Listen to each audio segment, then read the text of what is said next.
اور 7 سپٹمبر جو تاریخ آ رہی ہے، یہ جس کی داغ بیل بر صغیر کے اندر میں عرض کر رہا ہوں، یہ تو قرآن و سنت میں اس کے دلائل آ چکے ہیں۔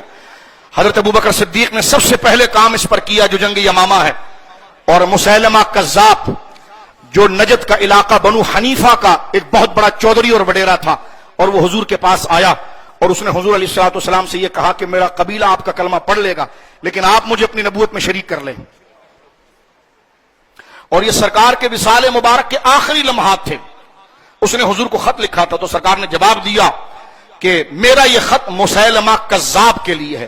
اس کو کذاب رسول اللہ نے کہا تھا، مسیلمہ کذاب۔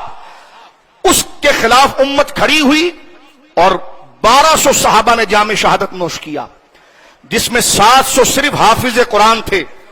اور حضرت ابوبکر صدیق نے کہا کہ ختم نبوت نہ رہے امت رہے تو اس کا فائدہ کیا ہے؟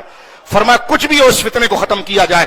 لہذا اسلامی حکومتوں کا کام عاطف میاں جیسے ایجنٹوں کو کی پوسٹ پر بٹھانا نہیں، ان کا کام ہے کہ جب حلف انہوں نے اسلام کے نام پر لیا ہے تو ہم یہ نہیں کہہ رہے کہ کسی قادیانی کی گردن کاٹی جائے، ہم یہ نہیں کہہ رہے کہ کسی قادیانی کو مار ڈالا جائے، ہم یہ کہہ رہے ہیں کہ قادیانی مسلمان نہیں ہے، اس کو مسلمانوں کی پوسٹوں پر نہ بٹھایا جائے، اس کو مسلمانوں کا سرٹیفکیٹ نہ دیا جائے، اس کو مسلمانوں کا نام نہ دیا جائے۔ اور یہ نہیں ہو سکتا کہ رو کے ایجنٹ کو، اگر کوئی رو کا ایجنٹ ہو اور اس کو ملک کے اندر کلیدی کردار ادا کر دیا جائے تو مجھے بتائیے اس سے بڑی غداری اس ملک کے ساتھ کیا ہوگی؟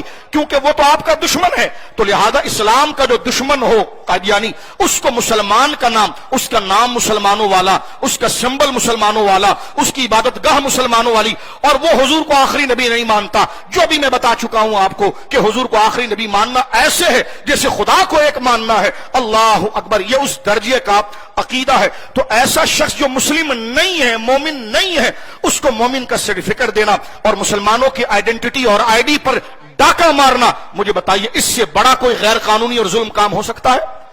تو ہم کسی پر سبقت یا کسی کے منصب پر حملہ نہیں کرنا چاہ رہے، ہم یہ کہہ رہے ہیں جو ہمارا حق ہے اس میں خیانت نہ کی جائے۔